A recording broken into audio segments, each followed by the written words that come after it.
Hai guys, selamat datang kembali di channel Oyen GG. Di video kali ini, kita akan melanjutkan cerita Donghua Battle Through the Heaven.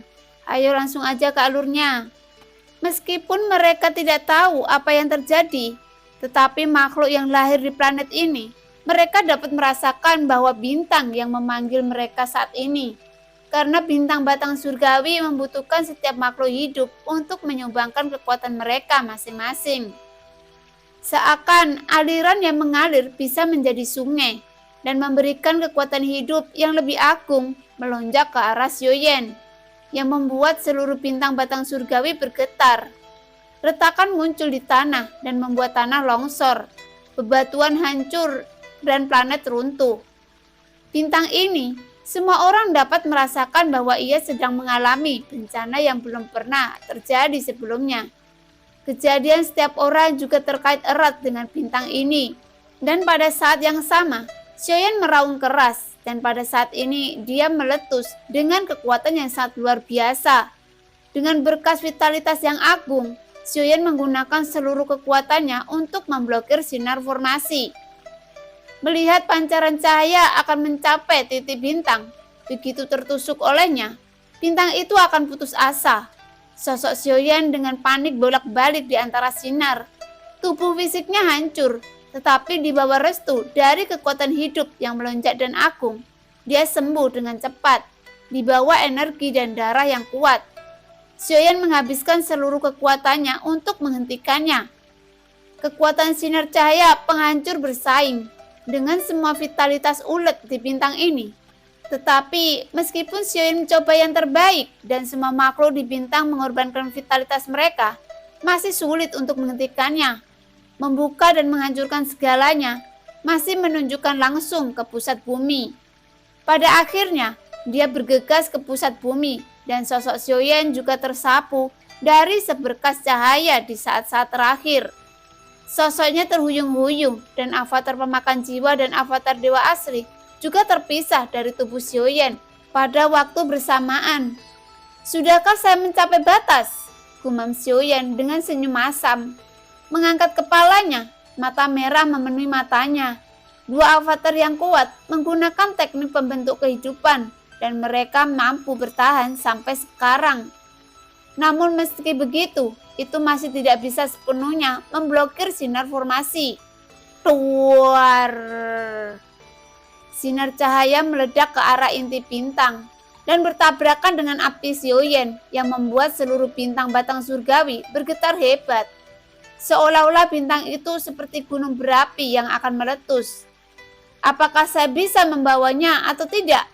Hanya bergantung pada diriku sendiri. Mata Xiaoyan sedikit menyipit. Dan inti bintang juga dimiliki ketika mencoba untuk memblokir daya pada dari sinar formasi. Tetapi saya tidak tahu apakah itu akhirnya dapat mendukung sinar yang dicoba oleh Xiaoyan. Terbaik untuk melemahkan sinar formasi yang membuat suara gemuruh terus terdengar. Pada saat ini, tatapan Xiaoyan terpaku, pikiran dan tubuh dewa asli bergerak dan kekuatan agung bintang-bintang melonjak menuju inti bintang. Ini adalah setengah dari kekuatan bintang yang diambil oleh Xiaoyan sebelumnya. Dan sekarang Xiaoyan mengembalikannya. Dengan kekuatan bintang yang mengalir lagi, cahaya yang menyilaukan keluar dari inti bintang, dan getaran tampaknya telah stabil pada saat ini. Xiaoyan melihat inti bintang dan akhirnya sudut mulutnya perlahan naik. Sebuah lubang besar muncul di inti bintang, dan itu masih trauma. Tetapi dibandingkan dengan kehancuran, setidaknya trauma itu tidak akan hancur, dan inti bintang itu masih ada. Maka bintang itu tidak akan menjadi bintang mati. Saudara Wusan, aku telah menjaga bintang ini untukmu, gumam Xiaoyan, tapi sayangnya Wusan tidak selamat. Kekuatan sinar mata formasi pengubah awan bukanlah sesuatu yang bisa diblokir meskipun dengan keabadian langkah pertama. Wusan juga tahu bahwa dia seperti belalang sembah, tetapi dia tidak menyesal bergegas ke berkas cahaya. Setidaknya di saat-saat terakhir hidupnya, dia masih bekerja keras untuk itu. memberikan segalanya termasuk nyawanya hanya untuk melindungi bintang ini. Seorang pria yang saleh pantas mendapatkan rasa hormat dari Xiaoyan. Bagaimanapun, bintang ini akhirnya dilindungi di bawah upaya bersama Xiaoyan dan makhluk tak terhitung dari bintang batang surgawi. Dan inti bintang masih ada, hanya masalah waktu sebelum pulih.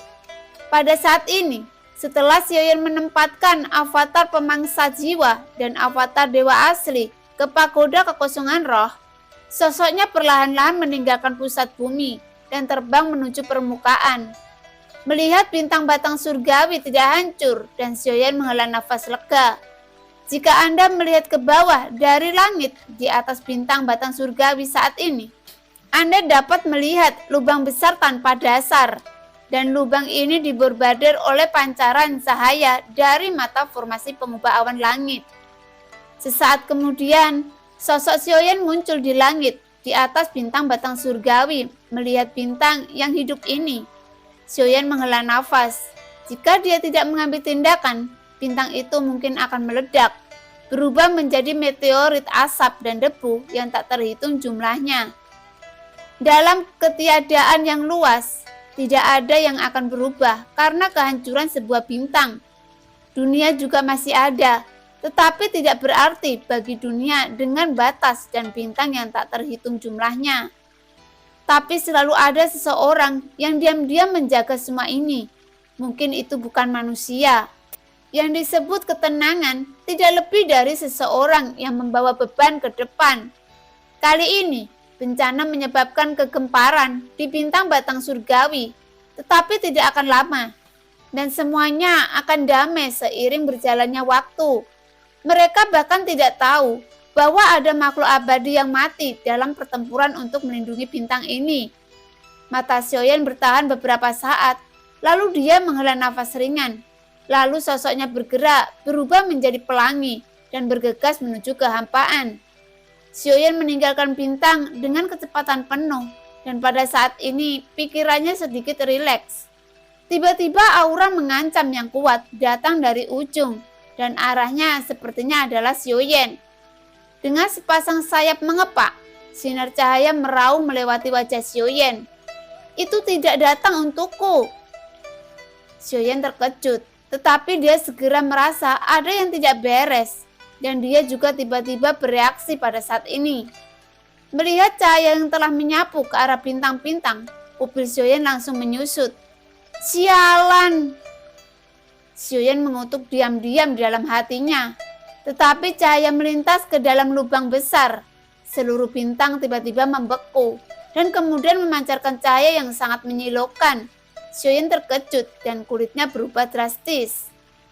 Saat ini, sosoknya hanya bisa melesat mundur dengan kecepatan ekstrim, menjauh dari bintang dengan kecepatan tercepat, karena bintang batang surgawi masih akan meledak.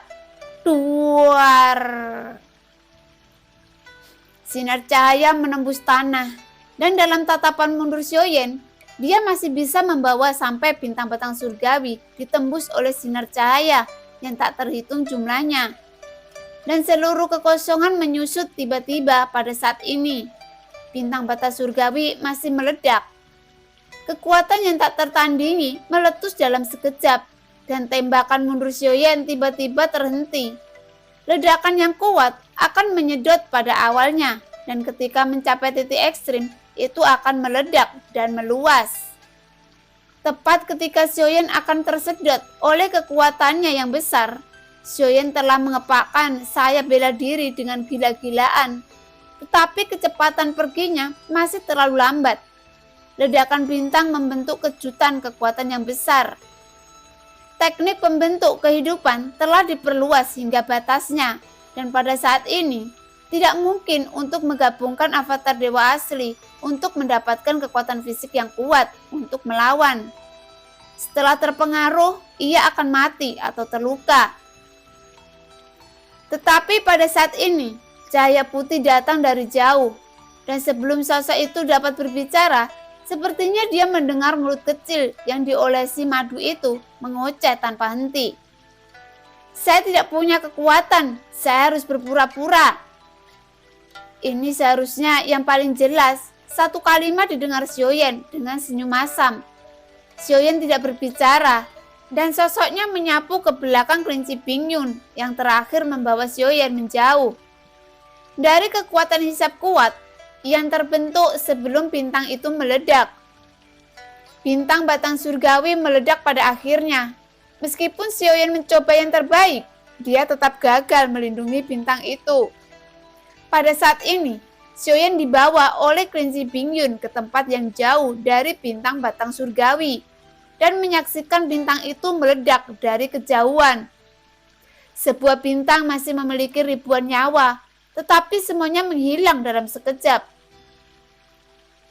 Sudah diblokir, kenapa? Xiaoyan sangat bingung dan tiba-tiba memikirkan cahaya tidak mencolok yang dia lihat ketika dia pergi. Tiba-tiba menyadari sesuatu, melihat kehampaan di sekitarnya, tetapi yang terdengar hanyalah raungan dahsyat dari ledakan bintang surgawi. Bintang-bintang tidak sepenuhnya meledak, tetapi diledakkan menjadi dua. Meski masih ada sisa, hanya ada setengah dari bintang yang tersisa, dan mereka bahkan tidak lagi dianggap sebagai bintang kematian. Mereka hanya bisa menjadi meteorit besar yang mengambang di kehampaan. Dengan tabrakan terus-menerus, mereka akhirnya hancur, menghilang. Kelinci, apakah kamu merasa ada yang salah?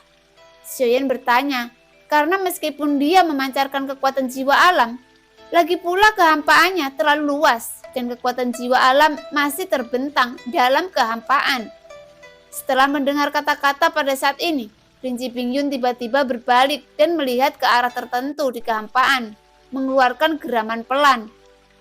Mata anjing itu berputar mengelilingi kelinci, lalu mendarat di bahu Xiaoyan dan berkata dengan suara rendah, "Itu memang kelinci, kupikir itu anjing."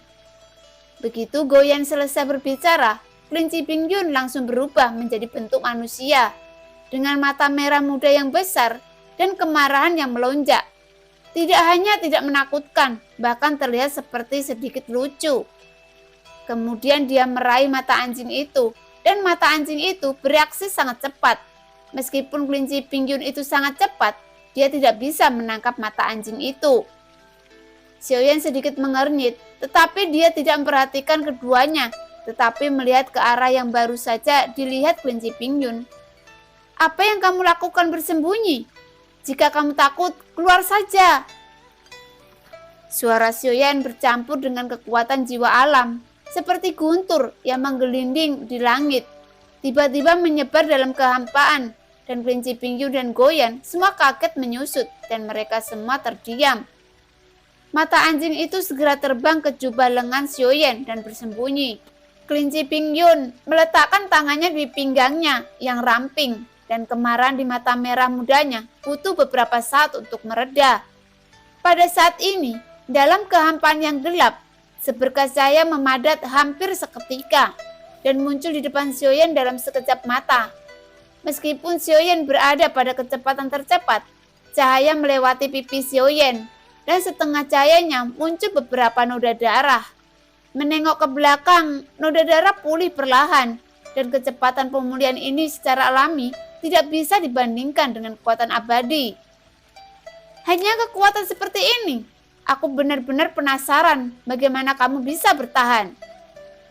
Tepat ketika Xiaoyan menoleh untuk melihat sial yang jauh, dalam kehampaan, sesosok muncul dari kegelapan. Kegelapan masih berasal dari robekan, kekosongan, semakin tenang, semakin kuat kekuatan lawan. Mata Xiaoyan menyipit sedikit. Cahaya yang menghancurkan bintang batang surgawi seharusnya menjadi sarana orang ini. Dan Xiaoyan bahkan menyadari sebelumnya, kelinci Bingyun yang telah bermain-main di daerah kutub jurang tiba-tiba menjadi sunyi saat ini. "Siapa dia?" tanya Xiaoyan. Tentu saja objek pertanyaannya adalah ke kelinci Bingyun. "Istana Dewa Berburu, 8 dewa besar itu abadi. Yuan Wei." Suara kelinci Bingyun keluar. "Kelinci kecil, aku tidak berharap kamu masih mengingatku." Sosok bernama Yuan Wei mengangkat kakinya dan melangkah maju, seperti melintasi kekosongan Dia datang ke Xiaoyan dalam sekejap, dan Xiaoyan mengikutinya. Sosok mendekati dari jauh dalam sekejap, itu menyusut tiba-tiba. Sangat kuat. Perasaan ini seperti perasaan menindas saat menghadapi Zhu-Ying. Bahkan jika pihak lain tidak menggunakan paksaan, Xiaoyan bisa merasakan aura mutlak yang sangat kuat.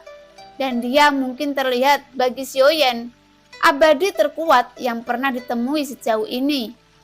Yang paling penting adalah teknik pembentuk kehidupan baru saja digunakan. Dan tidak ada cara untuk melakukan teknik pembentuk kehidupan lagi dalam waktu singkat. Untuk bergabung dengan avatar untuk bertarung. Mengapa Istana Dewa Berburu melepaskan anjing itu lagi? Kata-kata kelinci Pingyun tajam. Matanya sedikit serius, tapi dia tidak takut sama sekali. Benar saja, berita itu benar. Ini benar-benar sama persis dengan berita Tuan Istana. Yuan Wei mengabaikan hinaan kelinci Pingyun, tetapi menatap Xiaoyan dengan hati-hati. Ini bukan pertama kalinya Xiaoyan mendengar kalimat, tetapi permaisuri telah memberitahu Xiaoyan keseluruhan cerita. Jadi Xiaoyan tidak terkejut, sebaliknya dia mengangkat bahu. Mengapa kamu tidak mengatakan bahwa Tuan Istanamu persis sama denganku? Xiaoyan berkata dengan tidak senang, selalu merasa bahwa yang asli diperlakukan sebagai barang palsu. Orang macam apa Tuan Istana? Bagaimana sampah sepertimu bisa dibandingkan? Yuan Wei memandang Xiaoyan dengan acuh tak acuh, dan ketika dia mendengar apa yang dikatakan Xiaoyan, dia mendengus dingin. Apakah kamu tahu siapa dia? Kelinci Pingyun langsung mendengus, yang membuat Xiaoyan mengerutkan kening. Lebih baik tidak mengungkapkan identitasnya dengan mudah dan berkata dengan tergesa-gesa. Kamu mengatakan bahwa penguasa Istana Dewa Berburu mirip denganku, dan aku berkata mungkin. Mungkinkah dia adalah putraku yang tidak dikenal? Xiaoyan mengangkat alisnya dan berkata. Begitu kata-kata itu keluar, kelinci Pingyun di sampingnya tertawa terbahak-bahak. Ketika Yuan Wei mendengar ini, dia memandang Xiaoyan yang berani mengolok-olok Tuan Istana Dewa Pemburu di alam Xuanyin. Entah menyembunyikannya di dalam hatinya atau menjadi kerangka sejak lama. Pembicaraan yang sembrono. Apakah kamu ingin menyela pembicaraan kelinci ini? Monster tua seperti Yuan Wei berkata dengan dingin, melihat sekilas apa yang ingin dilakukan Xiaoyan. Benar saja, ini sangat pintar. Tidak buruk. Lagi pula, lebih baik tidak memberitahu Anda identitas saya untuk saat ini. Xiaoyan tidak menyangkalnya dan menjawab. Kelinci Pingyun ingin menggunakan identitas Xiaoyan untuk mengejutkan dan mengintimidasi pihak lain, tetapi peristiwa itu jelas hampir pecah. Pengungkapan identitas saat ini tidak membahayakan Xiaoyan. Setelah Istana Dewa Berburu mengetahui bahwa identitas Xiaoyan adalah reinkarnasi dari Yang Mulia, maka itu pasti akan keluar dengan kekuatan penuh. Jika kekuatan Xiaoyan lebih jelas lagi, itu akan pasti akan melakukan apapun untuk membunuh Xiaoyan. Namun, apakah dia siap untuk bertarung besar ini? Bahkan jika permaisuri pulih dalam waktu singkat ini, apakah permaisuri telah membuat rencana yang sempurna untuk Xiaoyan? Semua ini masih harus didiskusikan. Bukan langkah bijak untuk memecahkan konflik skala besar dengan Istana Dewa Perburuan. Sepanjang jalan, meskipun Istana Dewa Perburu penuh dengan minat pada Xiaoyan, itu selalu diremehkan Xiaoyan dan sangat menderita kerugian. Belum lagi pembunuhan ratusan dewa pemburu olehnya, dan hilangnya beberapa pembangkit tenaga abadi. Kerugian semacam ini benar-benar membuat Istana Dewa Berburu akhirnya memperhatikan. Tapi Suho juga takut pada permaisuri. Jadi kali ini Yuan Wei masih lebih menyelidiki. Tapi melihat Yuan Wei, kepercayaan diri Xiaoyan melonjak.